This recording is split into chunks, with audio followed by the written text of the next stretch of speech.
Assalamualaikum warahmatullahi wabarakatuh. Kami dari kelompok 6 ingin mempresentasikan hasil kerja kami tentang model kerja. Sebelumnya saya akan memperkenalkan diri terlebih dahulu. Saya Syifa Alusnah dan teman saya Teti Tri Astuti Jusasni. Sebelum kita memasuki materi, alangkah baiknya kalian like, komen, dan subscribe channel ini serta share jika menurut kalian ilmu yang kami share ini bermanfaat untuk kalian. Terima kasih. Langsung saja kita masuk materinya yang akan dibawakan oleh saudari Teti Tri Astuti Jusasni. Baiklah, saya akan menjelaskan mengenai pengertian modal kerja. Ada beberapa pendapat yang dikemukakan para ahli mengenai modal kerja tersebut.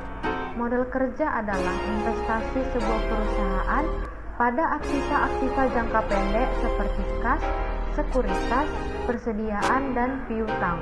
Modal kerja diartikan sebagai investasi yang ditanamkan dalam aktiva lancar atau aktiva jangka pendek seperti kas, bank, surat-surat berharga, piutang, persediaan, dan aktiva lancar lainnya. Dana sebagai modal kerja merupakan dana yang digunakan untuk membiayai kegiatan operasional perusahaan, terutama yang memiliki jangka waktu pendek. Jadi, modal kerja adalah seluruh aktiva lancar atau aktiva jangka pendek yang sering digunakan dalam kegiatan operasional sehari-hari perusahaan. Dan yang selanjutnya yaitu siklus modal kerja. Selama perusahaan beroperasi atau going concern, modal kerja berputar terus-menerus dalam perusahaan karena digunakan untuk membiayai operasi sehari-hari. Proses perputaran modal kerja itu dinamakan lingkaran modal kerja yang dapat dilihat pada gambar di samping ini. Melalui kas, persediaan, penjualan, dan piutang akan terus berputar secara terus-menerus. Selanjutnya saya akan menjelaskan mengenai perputaran modal kerja.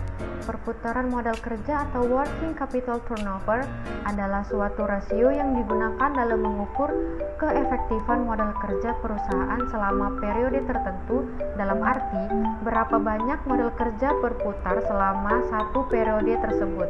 Untuk mengukur rasio ini kita membandingkan penjumlahan bersih dengan modal kerja atau dengan modal kerja rata-rata.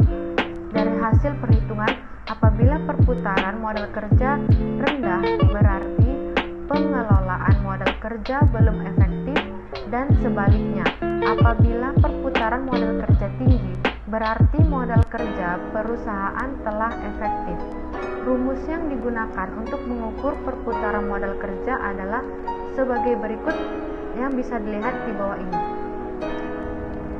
Untuk mengukur perputaran modal kerja, kita bisa menggunakan rumus seperti perputaran modal kerja sama dengan penjualan bersih per modal kerja, atau juga bisa menggunakan perputaran modal kerja sama dengan penjualan bersih per modal kerja rata-rata.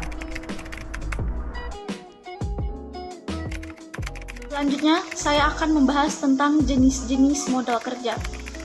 Yang pertama, modal kerja permanen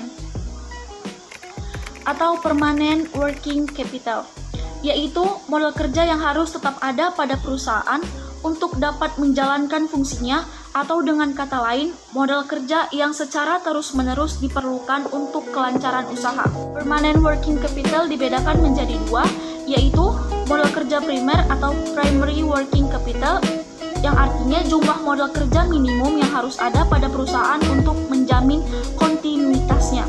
Yang kedua, modal kerja normal atau normal working capital, yaitu jumlah modal kerja yang diperlukan untuk menyelenggarakan ruas produksi yang normal. Yang kedua, modal kerja variabel atau variable working capital, yaitu modal kerja yang jumlahnya berubah-ubah sesuai dengan perubahan keadaan. Dan modal kerja ini dibedakan antara tiga. Yang pertama, modal kerja musiman atau seasonal working capital, yaitu modal kerja yang jumlahnya berubah-ubah disebabkan karena fluktuasi musiman. Yang kedua, modal kerja siklis atau cyclical working capital, yaitu modal kerja yang jumlahnya berubah-ubah disebabkan karena fluktuasi konjungtur. Yang ketiga, modal kerja darurat atau emergency working capital, yaitu modal kerja yang besarnya berubah-ubah karena adanya keadaan darurat yang tidak diketahui sebelumnya, atau misalnya adanya pemogokan buruh, banjir, perubahan keadaan ekonomi yang mendadak. Struktur modal. Struktur modal suatu perusahaan merupakan gabungan antara modal sendiri atau equity dan utang perusahaan atau debt. Menurut Rianto, struktur modal perusahaan dipengaruhi oleh banyak faktor. Faktor yang utama adalah yang pertama, tingkat bunga, yang kedua, stabilitas pendapatan, yang ketiga, kadar risiko dari aktiva, yang keempat, besarnya jumlah modal yang dibutuhkan, yang kelima, keadaan pasar modal, dan yang keenam, sifat manajemen. Demikianlah hasil presentasi kami dari kelompok 6. Semoga ilmu yang kami sampaikan bermanfaat bagi kalian semua. Terima kasih. Jangan lupa like, komen, dan subscribe. Dan juga jangan lupa share. Terima kasih. Assalamualaikum warahmatullahi wabarakatuh.